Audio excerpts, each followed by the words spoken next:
Aku ludahi mantan suamiku yang berlutut memintaku kembali setelah ia berselingkuh di belakangku.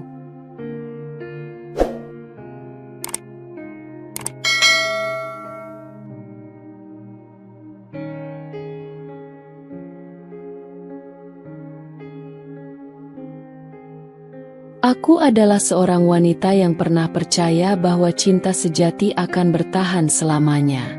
Bersama Arman, suamiku, aku membangun rumah tangga yang tampak bahagia.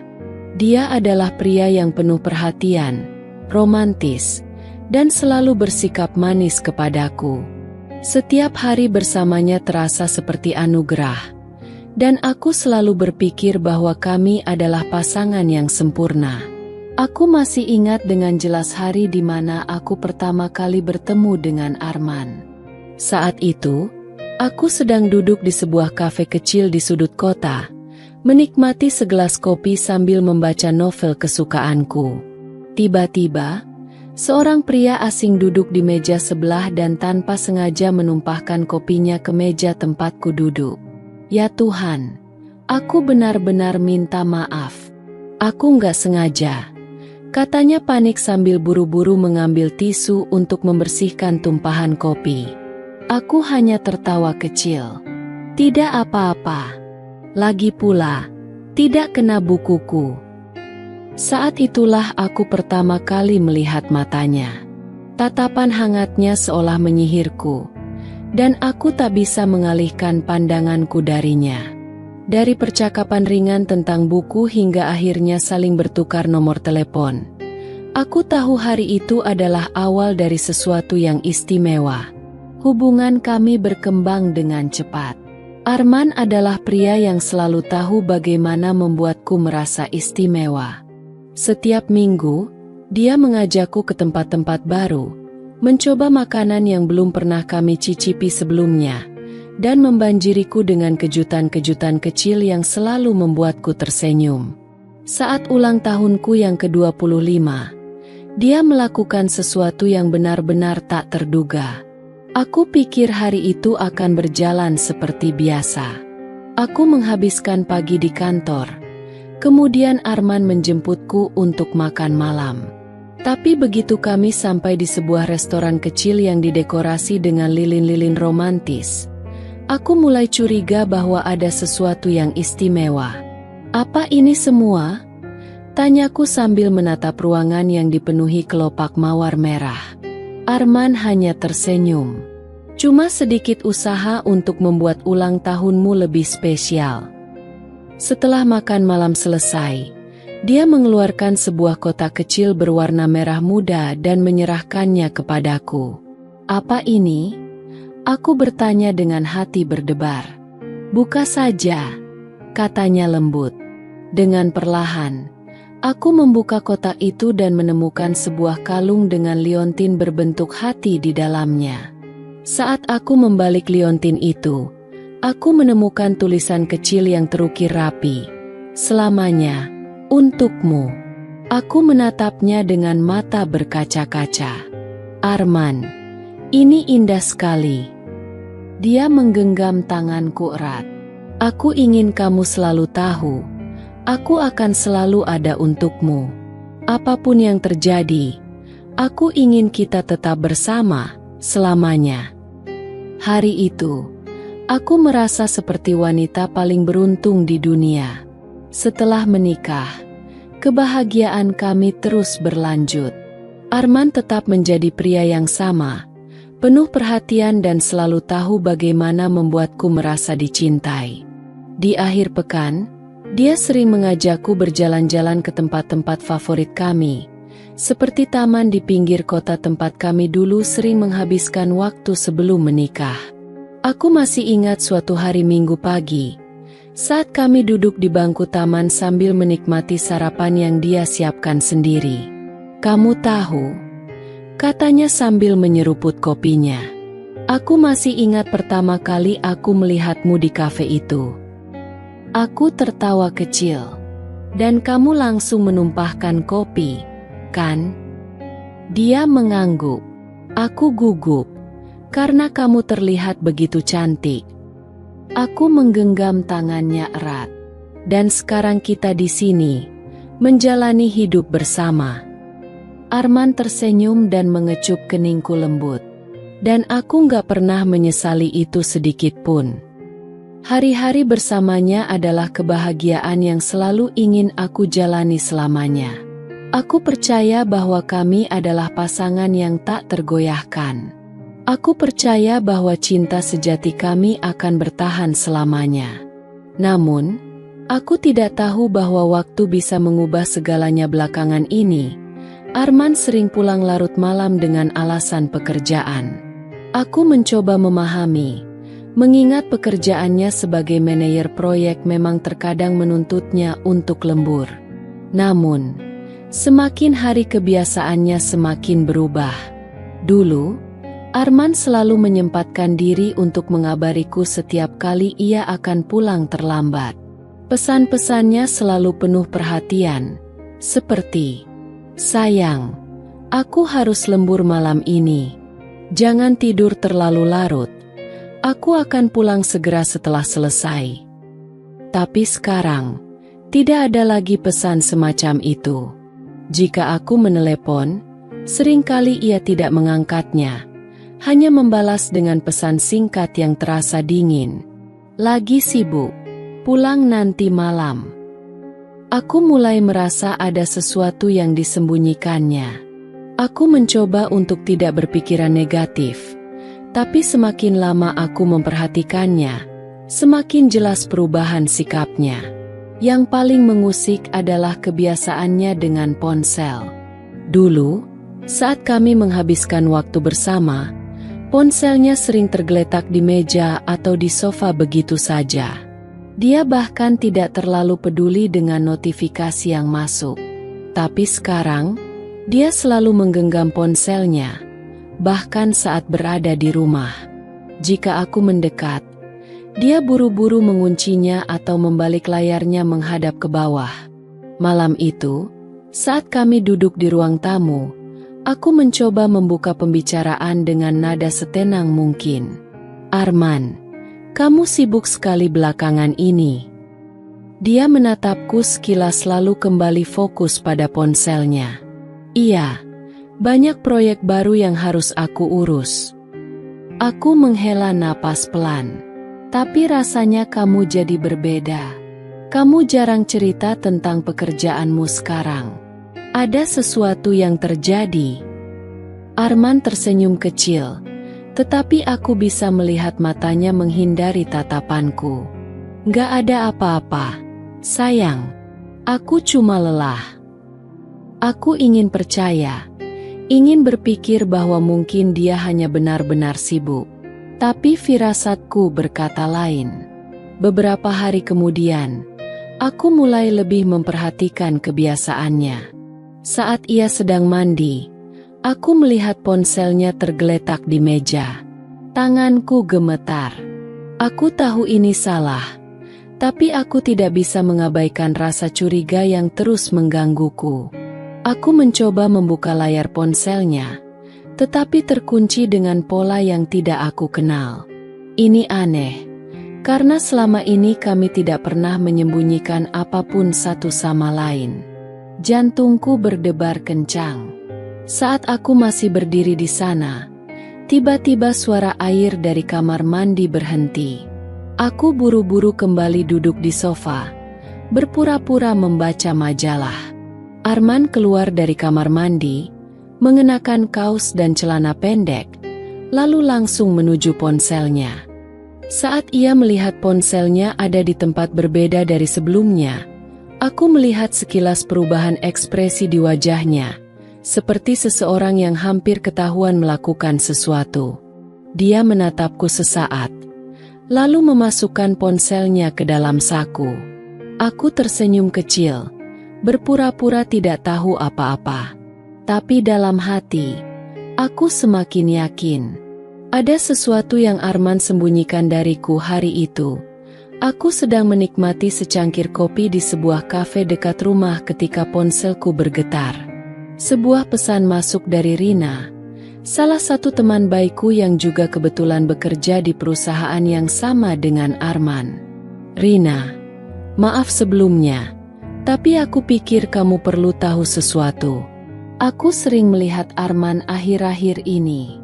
Dia terlihat dekat dengan seorang wanita di kantornya. Dahiku berkerut. Aku menatap layar ponsel tanpa berkedip. Seolah-olah aku salah membaca.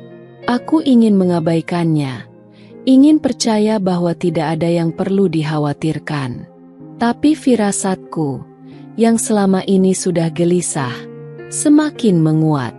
Aku membalas pesan itu dengan hati-hati. Aku?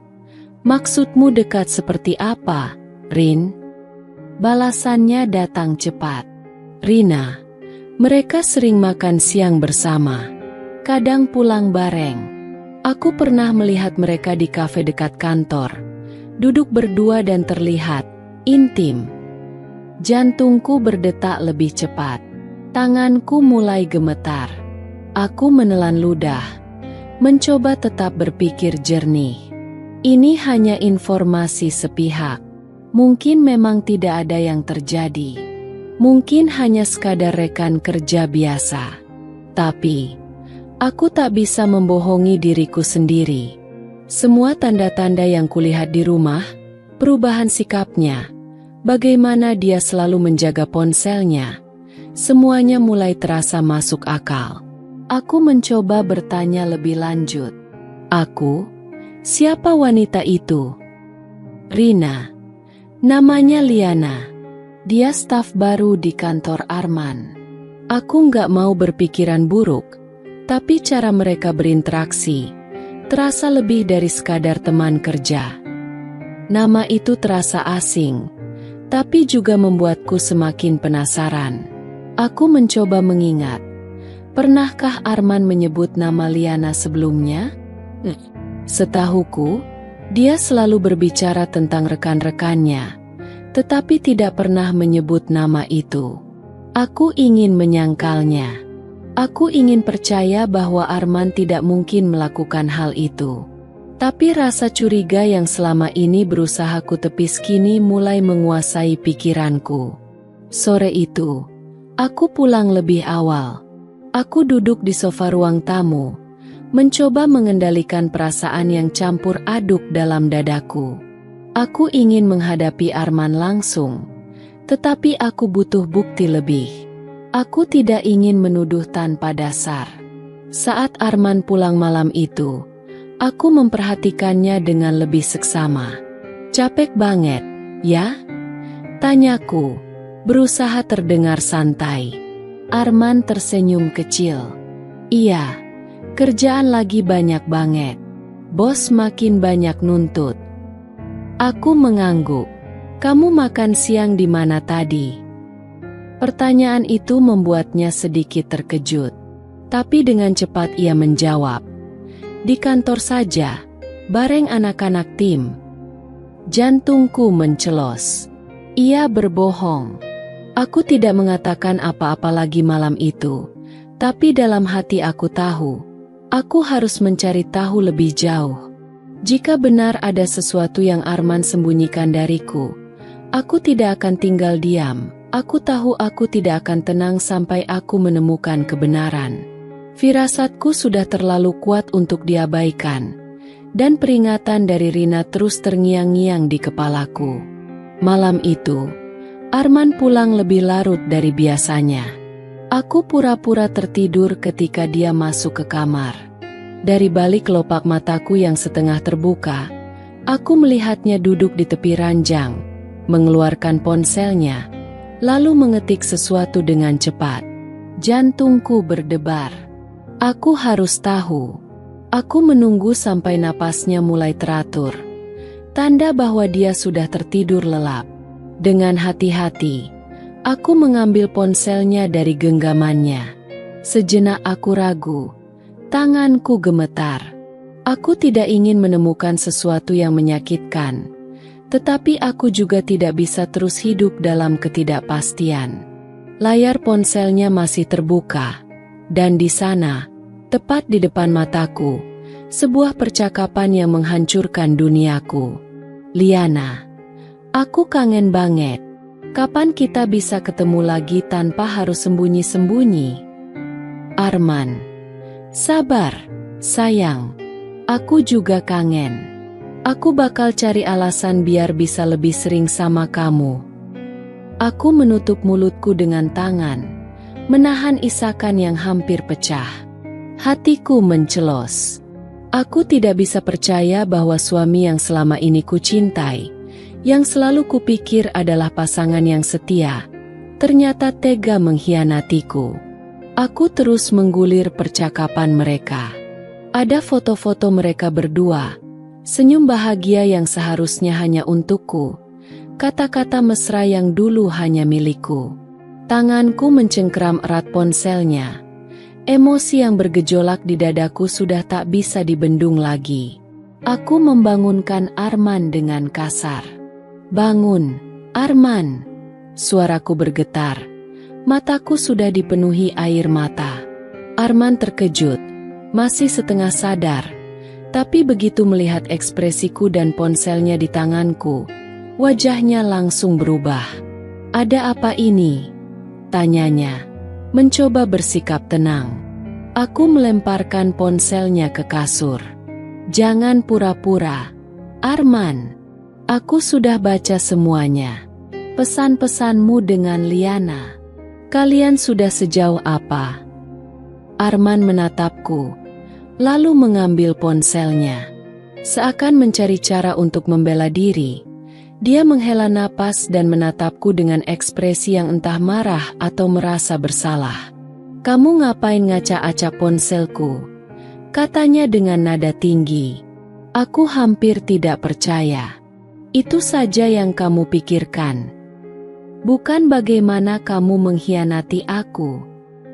Aku istrimu, Arman. Apa arti pernikahan ini buatmu kalau kamu bisa dengan mudah selingkuh di belakangku?" Dia berdiri, menatapku tajam. "Aku nggak selingkuh. Kamu terlalu berlebihan." Aku tertawa miris. Air mataku jatuh tanpa bisa kutahan. "Berlebihan? Aku sudah baca semuanya. Arman, jangan mencoba membohongiku lagi." Dia mengusap wajahnya dengan frustrasi. "Dengar, aku dan Liana hanya teman. Kami dekat karena kerjaan, nggak lebih." Aku menggeleng, merasa muak dengan semua kebohongan yang keluar dari mulutnya. Teman macam apa yang memanggilmu sayang dan kangen ingin bertemu? Teman macam apa yang sembunyi-sembunyi dariku? Arman terdiam. Dia tahu dia tidak bisa mengelak lagi, tapi masih mencoba mencari celah untuk membela diri. Aku nggak ada niat untuk menyakitimu, sayang," katanya akhirnya, suaranya lebih pelan. "Aku nggak tahu kenapa semua ini terjadi." Aku menatapnya dengan kekecewaan yang mendalam. "Kalau kamu benar-benar nggak tahu, itu lebih parah, Arman. Itu artinya kamu bahkan gak sadar saat kamu mulai mengkhianati aku." Aku berbalik, menahan isakanku. Aku tidak bisa melihatnya lagi. Tidak malam ini. Dulu, aku percaya cinta sejati akan bertahan selamanya. Tapi sekarang, aku mulai sadar, tidak semua cinta diciptakan untuk selamanya. Setelah pertengkaran malam itu, Arman bersikap seolah tidak terjadi apa-apa. Dia tetap pulang larut, tetap sibuk dengan ponselnya, tetap memberi alasan bahwa semua ini hanyalah kesalahpahaman. Aku ingin percaya, aku ingin sekali menganggap ini hanya salah paham, tapi isi pesan-pesan itu terus terngiang di kepalaku. Aku merasa seperti orang bodoh jika terus duduk diam dan membiarkan dia berbohong lagi. Jadi, hari itu, aku mengambil keputusan. Aku akan mengikutinya. Aku bangun lebih awal dari biasanya. Arman sudah bersiap-siap untuk berangkat ke kantor. Seperti biasa, aku mengamatinya dengan saksama, mencari tanda-tanda kebohongan yang mungkin muncul di wajahnya. Tapi dia tetap tenang, bahkan sempat mencium keningku sebelum pergi. "Jangan terlalu stres, ya. Aku pulang nanti malam," katanya sambil tersenyum kecil. Aku hanya mengangguk tanpa berkata apa-apa. Begitu dia keluar rumah, aku segera mengambil tas dan kunci mobil. Aku harus tahu kebenarannya dengan mataku sendiri. Aku mengikuti mobilnya dari kejauhan, berhati-hati agar dia tidak menyadari keberadaanku. Jantungku berdetak kencang. Ada perasaan takut akan apa yang mungkin aku temukan, tapi aku tidak bisa mundur sekarang. Setelah sekitar 30 menit perjalanan, dia tiba di gedung kantornya. Aku memarkir mobilku di seberang jalan, menunggu dengan penuh kegelisahan. Aku ingin tahu kemana dia pergi, dengan siapa dia bertemu. Sekitar 10 menit kemudian, aku melihatnya keluar dari lobi kantor, bersama seorang wanita. Wanita itu tinggi, berambut panjang dengan pakaian rapi dan senyum yang manis. Aku tidak pernah melihatnya sebelumnya, tapi aku tidak perlu bertanya siapa dia. Aku tahu ini pasti Liana. Hatiku mulai mencelos ketika aku melihat bagaimana mereka berjalan berdua, begitu dekat satu sama lain. Aku berharap mereka hanya rekan kerja biasa. Tapi harapanku hancur dalam sekejap saat aku melihat sesuatu yang membuat napasku tercekat. Arman menggenggam tangannya. Bukan sekadar genggaman biasa. Tangannya menggenggam tangan wanita itu dengan erat. Seperti seseorang yang tidak ingin kehilangan orang yang ia cintai. Seperti bagaimana dulu dia menggenggam tanganku. Aku ingin berteriak, ingin menangis, ingin mendekatinya dan menampar wajahnya, tapi kakiku terasa kaku. Aku hanya bisa berdiri di sana, menyaksikan bagaimana suamiku yang dulu penuh cinta kini membagi kasihnya dengan wanita lain. Liana tertawa kecil, lalu menepuk bahunya dengan manja. Mereka mengobrol santai, bercanda seperti sepasang kekasih yang tidak peduli dengan dunia di sekitar mereka. Seolah aku tidak pernah ada. Aku menggigit bibirku kuat-kuat, menahan isakan yang hampir pecah. Ini bukan lagi sekadar pesan singkat. Ini bukan lagi sekadar kecurigaan. Ini adalah bukti nyata di depan mataku. Arman telah mengkhianatiku. Aku menarik napas dalam-dalam dan berbalik, berjalan kembali ke mobilku dengan tangan yang gemetar. Aku tidak bisa berada di sini lebih lama. Aku tidak bisa melihatnya lebih lama. Air mata yang sejak tadi kutahan akhirnya jatuh juga. Hatiku hancur berkeping-keping malam itu. Aku duduk di ruang tamu, menunggu Arman pulang. Jari-jariku mencengkeram erat ponsel di pangkuanku. Bukti nyata dari pengkhianatannya. Hatiku masih terasa sesak setelah apa yang kulihat siang tadi. Arman menggenggam tangan wanita lain seolah aku tak pernah ada dalam hidupnya. Setiap detik yang berlalu terasa begitu lambat. Dadaku naik turun dengan napas yang tak beraturan. Aku sudah bersiap. Sudah mengumpulkan semua keberanian untuk menghadapi kenyataan ini. Aku tidak akan membiarkan dia terus berbohong. Pukul 11 malam, suara mesin mobil terdengar di depan rumah. Beberapa saat kemudian, pintu terbuka, dan Arman masuk seperti biasa. Dia tampak sedikit lelah, tetapi tidak menunjukkan rasa bersalah sedikit pun. Aku tidak bisa lagi menahan diri. "Apa kabar harimu, Arman?" Tanyaku datar, suaraku dingin. Dia terkejut sejenak. Mungkin tidak menyangka aku masih terjaga. "Baik, kok. Kamu kenapa? Kok belum tidur?" Aku menatapnya tajam.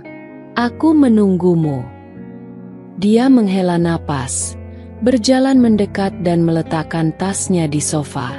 "Ada apa?" Aku menggenggam ponselku lebih erat, lalu menyalakan layar. Dengan satu gerakan, aku membuka galeri dan menunjukkan foto yang kuambil siang tadi.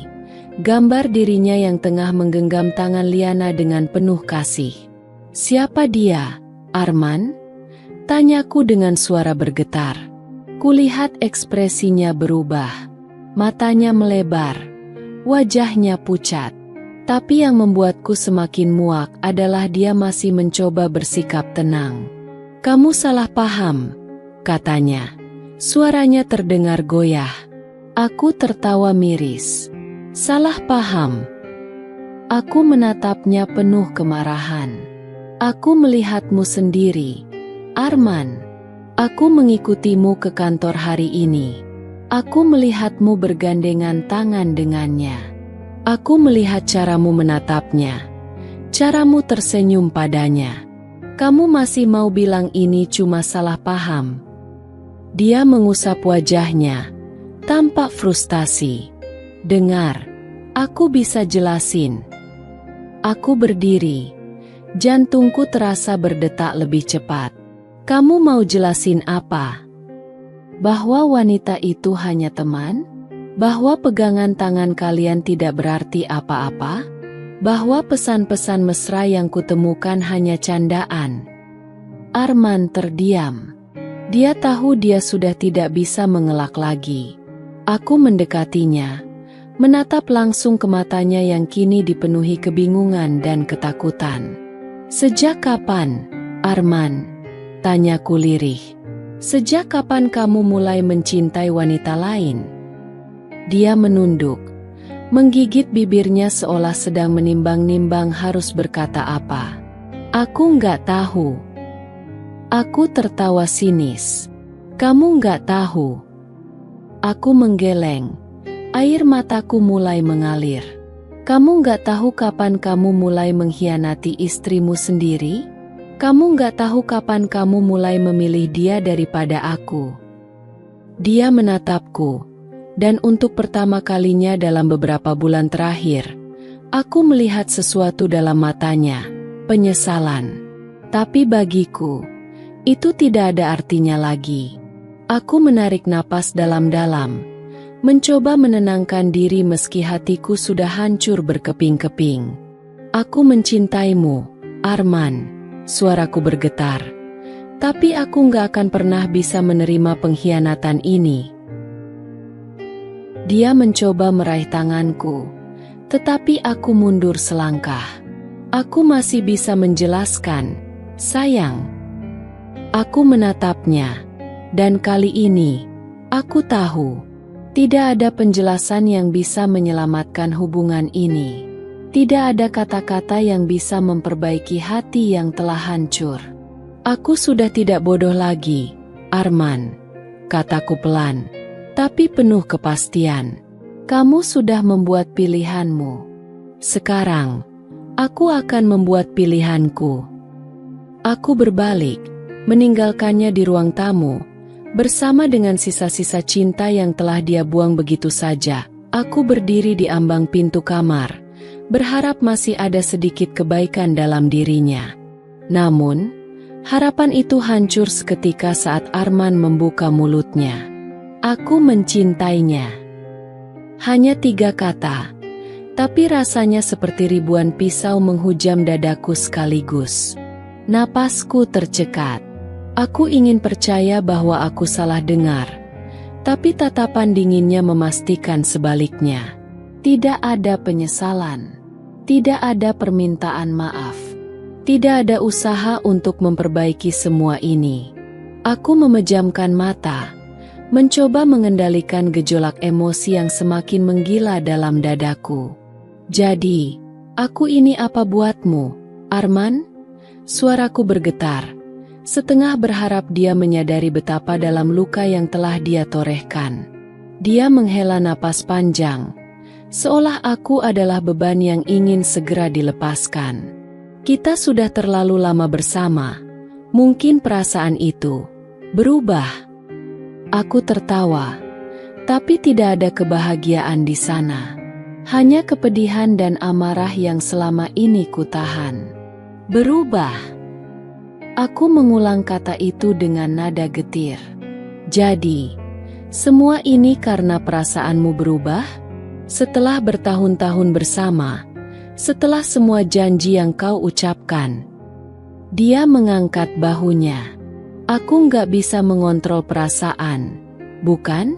Aku nggak pernah berniat menyakitimu, tapi aku juga nggak bisa membohongi diriku sendiri. Dunia di sekelilingku terasa berputar. Aku berharap dia setidaknya menunjukkan sedikit rasa bersalah. Sedikit saja. Tapi tidak. Dia berdiri di sana, penuh dengan keangkuhan, seolah aku hanyalah debu yang bisa ditiup angin kapan saja. Aku ini istrimu, Arman. Suaraku parau, tapi aku tetap mencoba menahan air mata yang sudah menggenang. Kamu bahkan gak mencoba untuk memperbaiki ini? Kamu gak mau berjuang untuk kita? Dia menatapku dengan ekspresi kosong, seakan pertanyaanku adalah sesuatu yang tak perlu dijawab. Aku sudah membuat pilihan, dan aku gak mau munafik. Saat itu, aku sadar, tidak peduli seberapa besar aku mencintainya, seberapa keras aku ingin memperjuangkan rumah tangga ini, semuanya sia-sia jika hanya aku yang bertahan.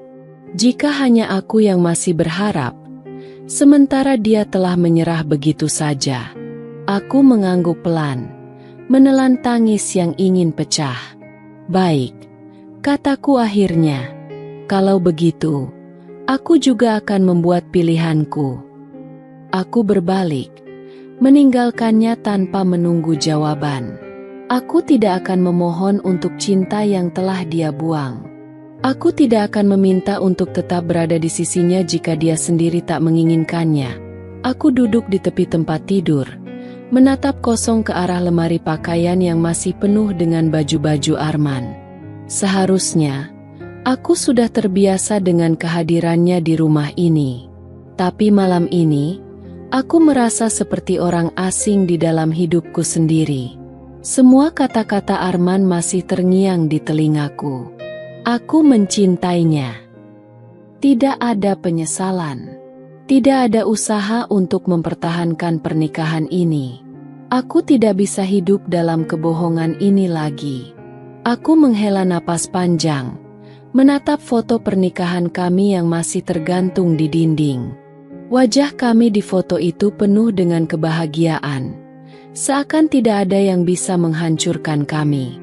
Tapi sekarang, semua itu hanyalah kenangan yang tidak berarti lagi. Di saat aku masih berusaha mempertahankan pernikahan ini, dia sudah memilih untuk pergi. Jadi, mengapa aku harus bertahan?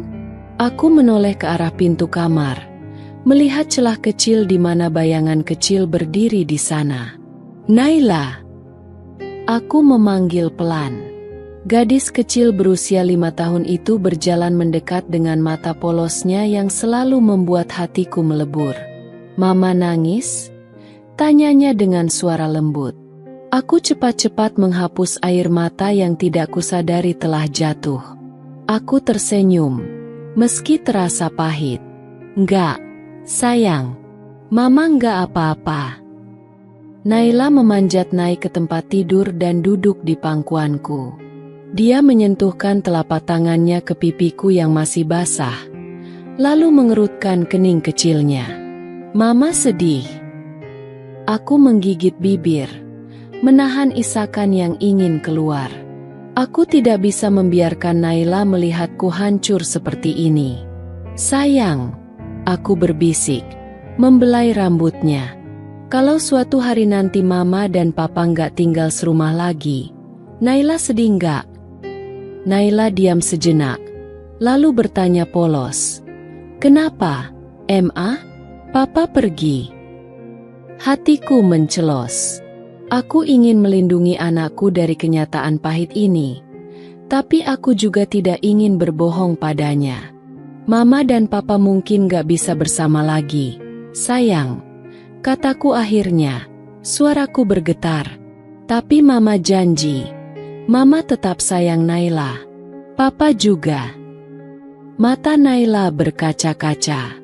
Dia masih terlalu kecil untuk memahami semuanya. Tapi aku tahu dia merasakan sesuatu yang tidak benar. Aku mau papa di rumah, katanya lirih. Aku mau kita tetap sama-sama. Aku menarik napas panjang, berusaha menenangkan hatiku sendiri. Aku ingin memenuhi keinginannya. Aku ingin mengatakan bahwa semuanya akan baik-baik saja. Tapi aku tidak bisa menipu diriku sendiri. Aku tidak bisa bertahan dalam pernikahan yang hanya menyisakan luka dan kebohongan.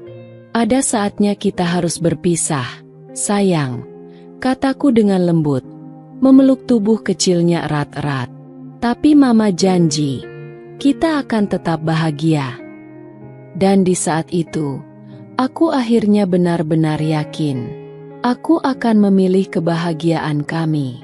Aku akan memilih kebahagiaan Naila. Hujan turun rintik-rintik di luar jendela, membasahi jalanan yang kini terasa lebih lengang.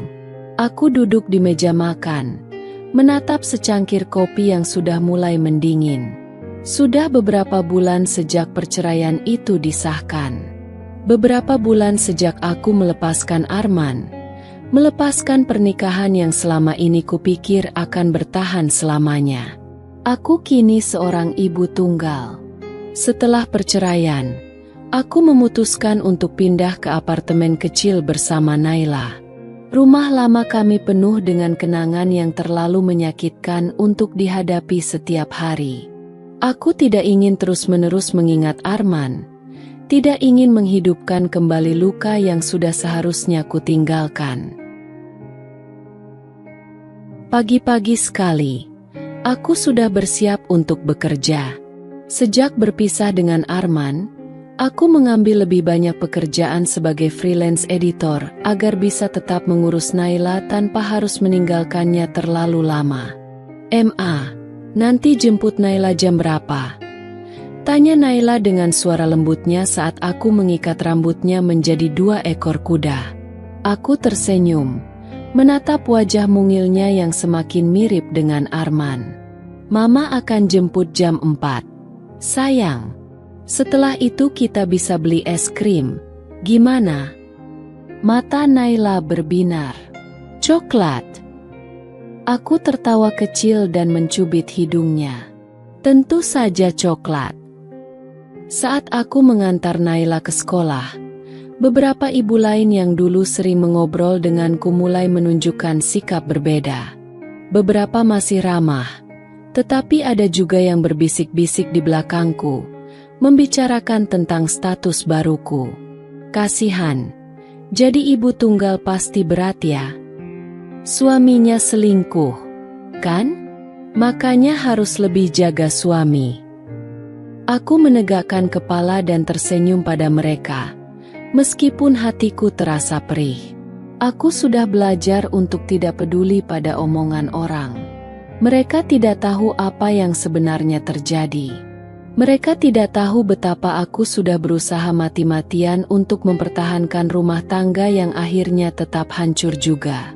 Yang terpenting bagiku sekarang adalah Naila. Aku bekerja keras sepanjang hari, membagi waktuku antara pekerjaan dan anakku. Aku mungkin lelah, mungkin merasa kesepian di beberapa malam, tetapi ada sesuatu yang tidak pernah aku rasakan selama bertahun-tahun dalam pernikahanku, kebebasan. Aku tidak lagi hidup dalam kebohongan. Aku tidak lagi tidur dengan hati penuh curiga, bertanya-tanya apakah suamiku sedang bersama wanita lain. Aku tidak lagi harus berpura-pura bahagia saat hatiku hancur berkeping-keping. Malam itu, setelah menidurkan Naila, aku duduk di balkon kecil apartemen kami, menikmati angin malam yang sejuk. Aku menatap ke langit, mengingat semua luka yang telah kulewati, semua air mata yang sudah kuhabiskan. Aku menghela napas panjang dan tersenyum kecil. Aku mungkin kehilangan suami, tapi aku mendapatkan diriku kembali. Bertahun-tahun telah berlalu sejak perceraian kami. Aku telah melewati masa-masa sulit sebagai ibu tunggal, membesarkan Naila dengan segala upaya dan cinta yang kupunya. Aku membangun kembali hidupku, sedikit demi sedikit, hingga akhirnya aku bisa berdiri kokoh tanpa bayang-bayang masa lalu yang menghantuiku. Hari itu, aku baru saja keluar dari sebuah kafe setelah bertemu dengan klien. Aku berjalan menyusuri trotoar, menikmati sore yang cerah ketika tiba-tiba langkahku terhenti. Di seberang jalan, aku melihat sosok yang dulu begitu kucintai. Arman. Tapi dia bukan lagi Arman yang dulu. Pakaiannya kusut, wajahnya tirus, rambutnya berantakan dan mulai dipenuhi uban. Dia terlihat jauh lebih tua daripada usianya. Tidak ada lagi pria penuh pesona yang dulu pernah mengisi hari-hariku. Dia sedang duduk di bangku taman dengan tatapan kosong, memandangi sebatang rokok yang nyaris habis di tangannya.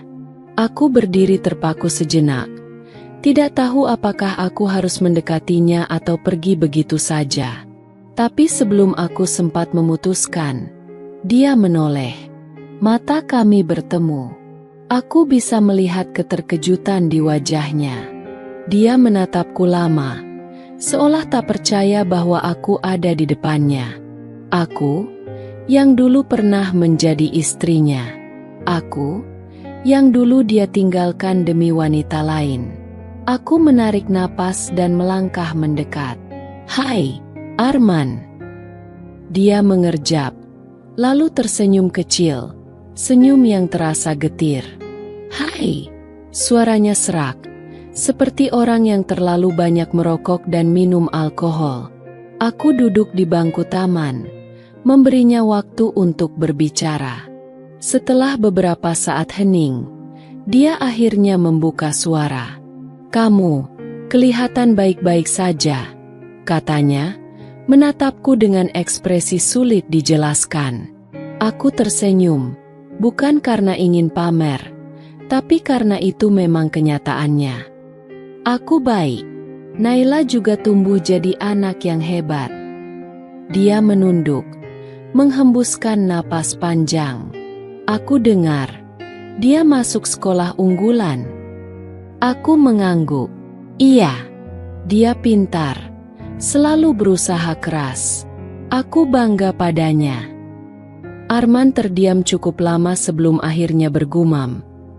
"Kamu pasti sudah menikah lagi, ya?" Aku tertawa kecil. "Belum. Aku masih sibuk dengan hidupku sendiri." Dia mengangguk-angguk, lalu menatapku dengan tatapan yang entah bagaimana terasa menyesal. "Aku dengar, kamu sukses sekarang. Sementara aku..." Dia menghela napas panjang, mengusap wajahnya yang terlihat letih. "Hidupku nggak seperti yang kubayangkan."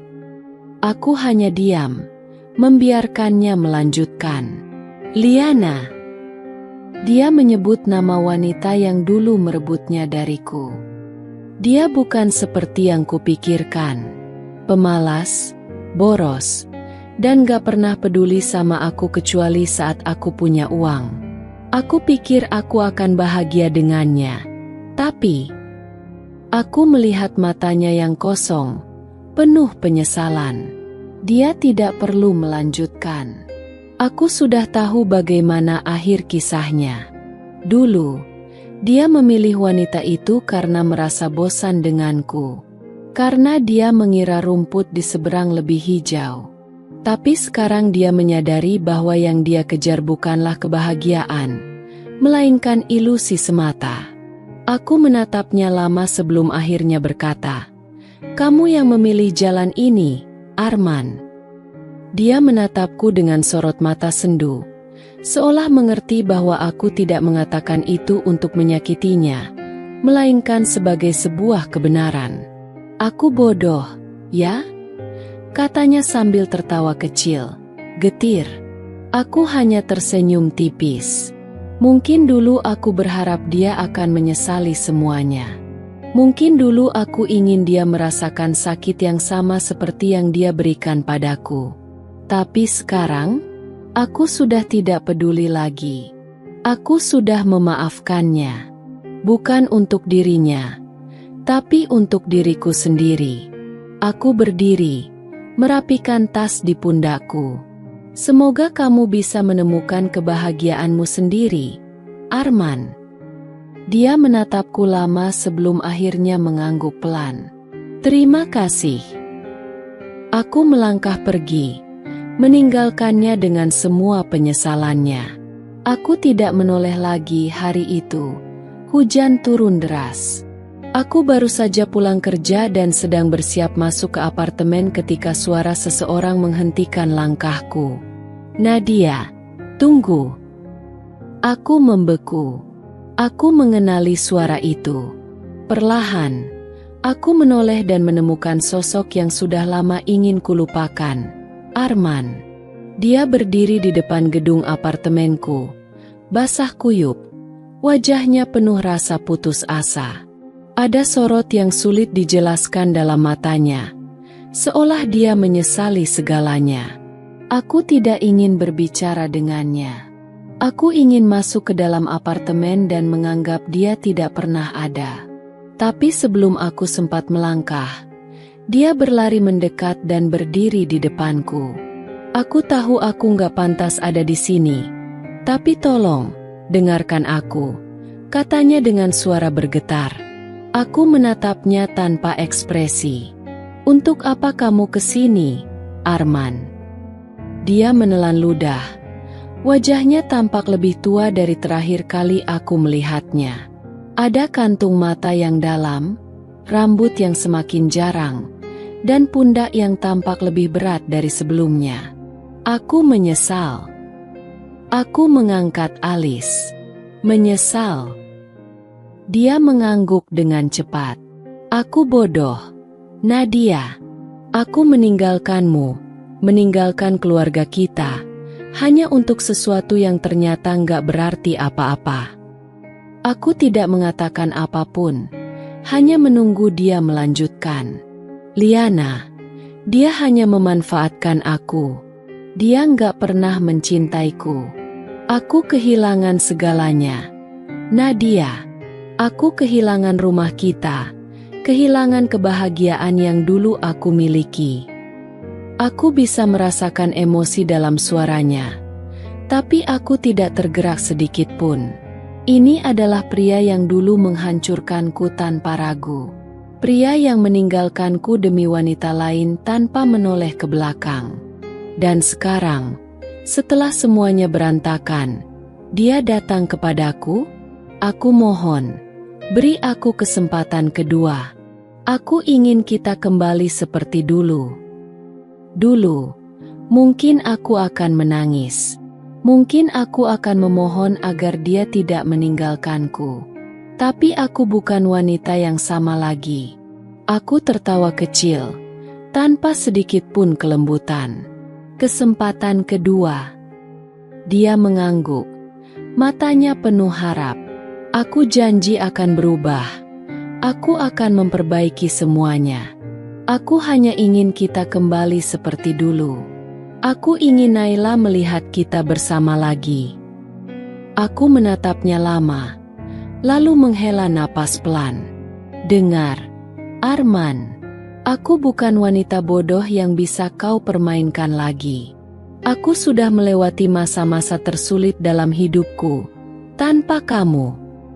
Dia tampak gelisah. Tapi aku benar-benar menyesal. Nadia, aku kehilanganmu. Aku kehilangan segalanya.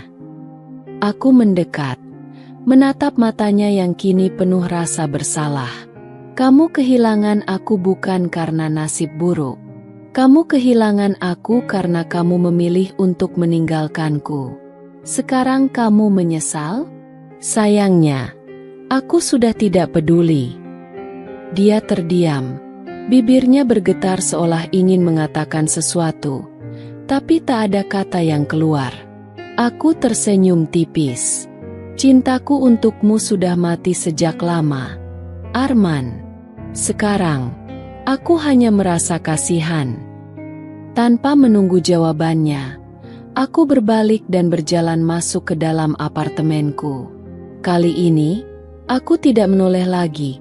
Aku masih berdiri di ambang pintu apartemen ketika tiba-tiba Arman berlutut di depanku. Ya, berlutut. Hujan deras mengguyur tubuhnya, membuatnya tampak semakin menyedihkan. Tangannya terentang, wajahnya penuh permohonan, matanya basah, entah karena hujan atau air mata yang akhirnya jatuh setelah sekian lama. Nadia, tolong, aku mohon, jangan tinggalkan aku begini. Suaranya bergetar, hampir putus asa. Aku menatapnya dengan dingin. Ini pria yang dulu dengan angkuhnya berkata bahwa dia mencintai wanita lain. Ini pria yang dengan mudahnya mengabaikanku, menganggapku tidak lebih dari debu yang bisa dihempaskan. Dan sekarang dia ada di sini, berlutut di hadapanku, seakan-akan aku adalah satu-satunya hal yang bisa menyelamatkannya dari kehancuran. Aku menyilangkan tangan di dada, menghembuskan napas perlahan. Arman, berdirilah. Kau terlihat menyedihkan. Tapi dia menggeleng, tetap bertahan dalam posisinya. Aku sudah kehilangan segalanya. Nadia, aku tidak punya siapa-siapa lagi. Hanya kamu yang bisa membuatku merasa utuh kembali. Aku mendengus sinis. Utuh? Kau benar-benar punya keberanian untuk mengucapkan itu. Dia meremas rambutnya sendiri. Ekspresinya penuh rasa putus asa. Aku bodoh. Aku terlalu buta untuk melihat apa yang sebenarnya berharga dalam hidupku. Aku menunduk menatapnya. Menatap pria yang dulu kucintai dengan sepenuh hati. Pria yang dulu aku percayai dengan seluruh hidupku. Tapi cinta itu sudah mati. Dulu, aku mungkin akan hancur melihatnya seperti ini. Aku mungkin akan menangis, memohon agar dia kembali padaku. Tapi sekarang aku hanya merasa kosong. Tidak ada lagi cinta. Tidak ada lagi air mata untuknya. Aku berjongkok, menyamakan tinggi kami, lalu menatapnya tajam. Arman, kau bilang hanya aku yang bisa membuatmu merasa utuh? Kau hanya tidak siap menerima akibat dari pilihanmu sendiri. Dia mengerjap, menatapku dengan mata penuh harapan yang perlahan-lahan meredup. Aku melanjutkan, kau memilih meninggalkanku.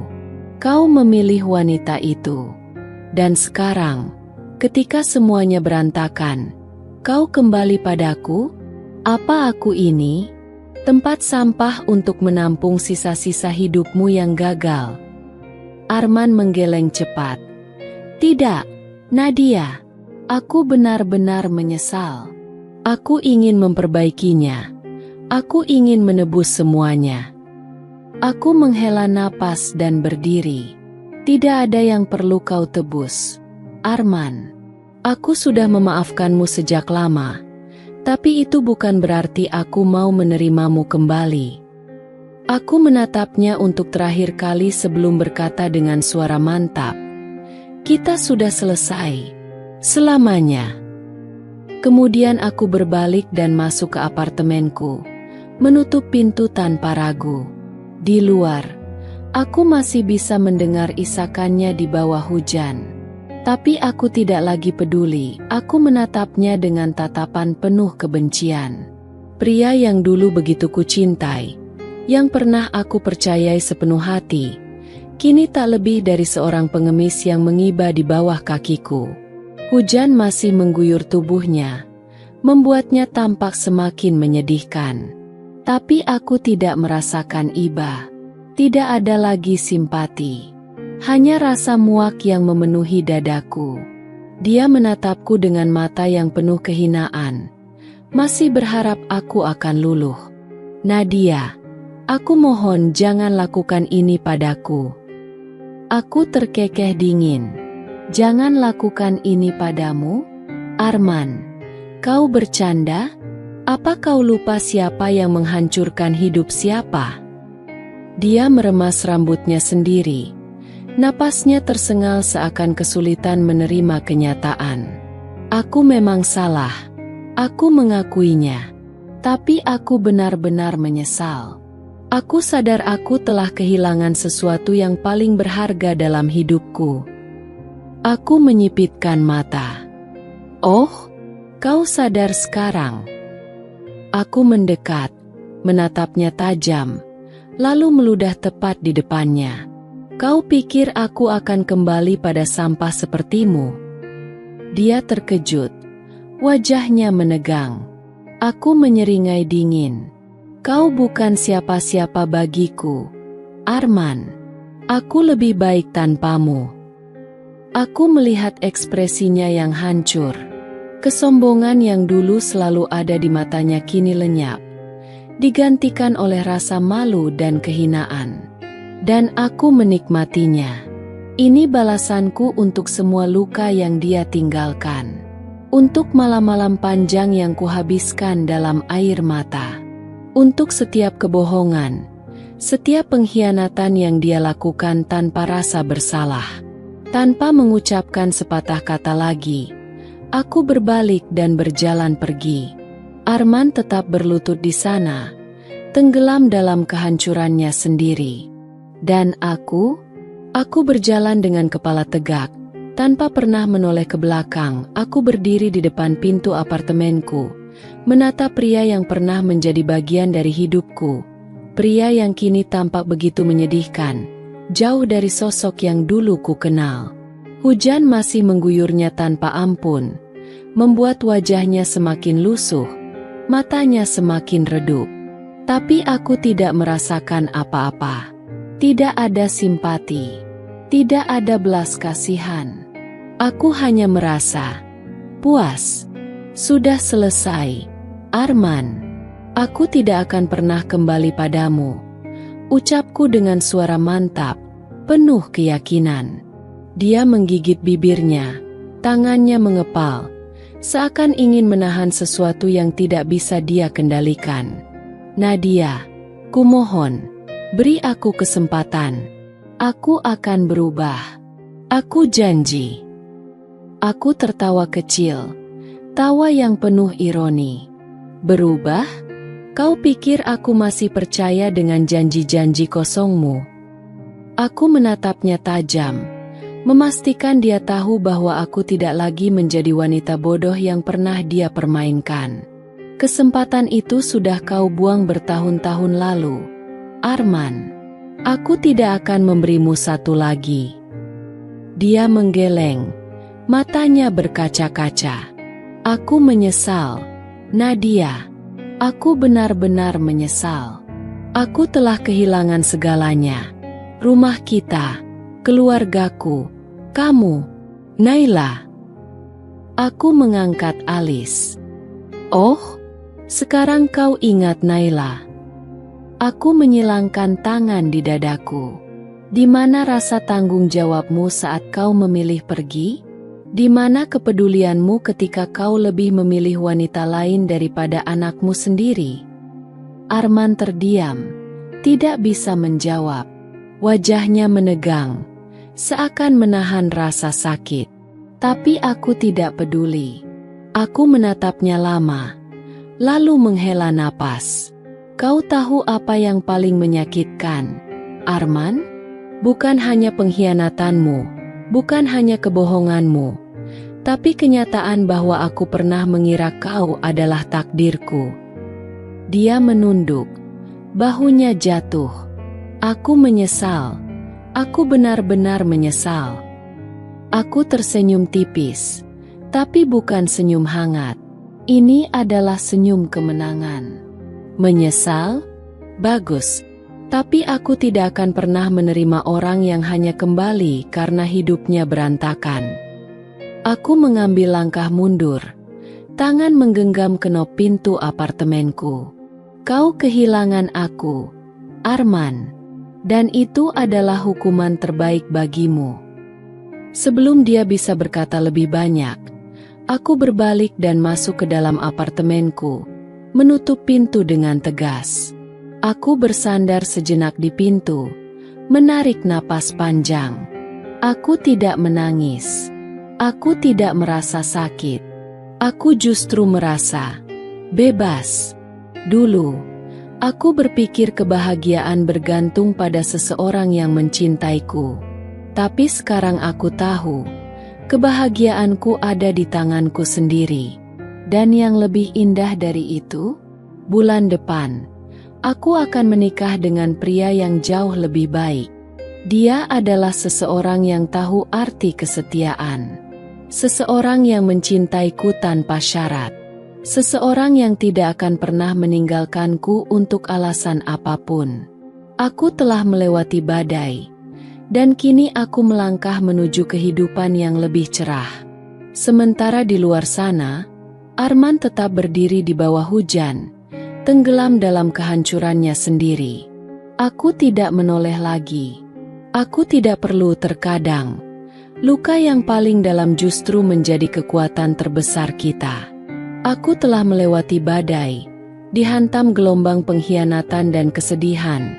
Tapi aku berdiri di sini hari ini, lebih kuat dari sebelumnya. Aku pernah percaya bahwa cinta sejati akan bertahan selamanya. Bahwa seseorang yang kita pilih untuk menjalani hidup bersama akan selalu ada di sisi kita. Tapi hidup mengajarkanku pelajaran yang berbeda. Cinta sejati tidak hanya soal bersama selamanya, tetapi juga soal dihargai, dihormati, dan diperjuangkan. Aku telah menang, bukan dengan balas dendam, bukan dengan membuat Arman merasakan sakit yang sama seperti yang dia timpakan kepadaku. Tidak, aku menang dengan memilih untuk tidak lagi terjebak dalam luka itu. Aku menang dengan menemukan kebahagiaanku sendiri. Ada masa-masa di mana aku berpikir aku tidak akan pernah pulih. Malam-malam panjang yang kuhabiskan dengan air mata. Pertanyaan-pertanyaan tanpa jawaban yang terus menghantuiku. Apa yang kurang dariku? Apa yang kulakukan salah? Kenapa dia memilih orang lain? Tapi kini aku sadar. Semua pertanyaan itu tidak lagi penting. Karena jawabannya sederhana. Aku tidak kurang dalam hal apapun. Aku tidak melakukan kesalahan. Aku tidak layak dikhianati. Arman yang memilih untuk mengkhianati. Dan itu adalah sepenuhnya kesalahannya. Aku tidak perlu mencari alasan untuknya. Aku tidak perlu memaklumi tindakannya. Yang perlu kulakukan hanyalah menerima kenyataan, melepaskan, dan melanjutkan hidupku. Kini, aku menjalani hidup yang lebih baik. Aku tidak lagi dikelilingi oleh kebohongan, tidak lagi terjebak dalam perasaan curiga atau ketakutan akan kehilangan seseorang yang seharusnya mencintaiku dengan tulus. Aku bebas. Aku bahagia. Dan yang lebih penting, aku belajar mencintai diriku sendiri. Bulan depan, aku akan menikah lagi. Dengan seseorang yang benar-benar mencintaiku. Yang melihatku bukan hanya sebagai seseorang untuk sementara waktu. Tetapi sebagai seseorang yang akan dia genggam tangannya selamanya. Seseorang yang tahu arti kesetiaan. Aku telah meninggalkan pengkhianatan di masa lalu. Tidak hanya itu, aku juga meninggalkan rasa sakit, ketakutan, dan keraguan terhadap diriku sendiri. Aku telah membuktikan bahwa aku jauh lebih kuat dari yang pernah aku bayangkan. Jadi, kepada wanita-wanita yang pernah dikhianati, yang pernah berpikir bahwa hidup mereka telah hancur karena pengkhianatan seseorang, ingatlah ini. Pengkhianatan mereka bukanlah akhir dari segalanya.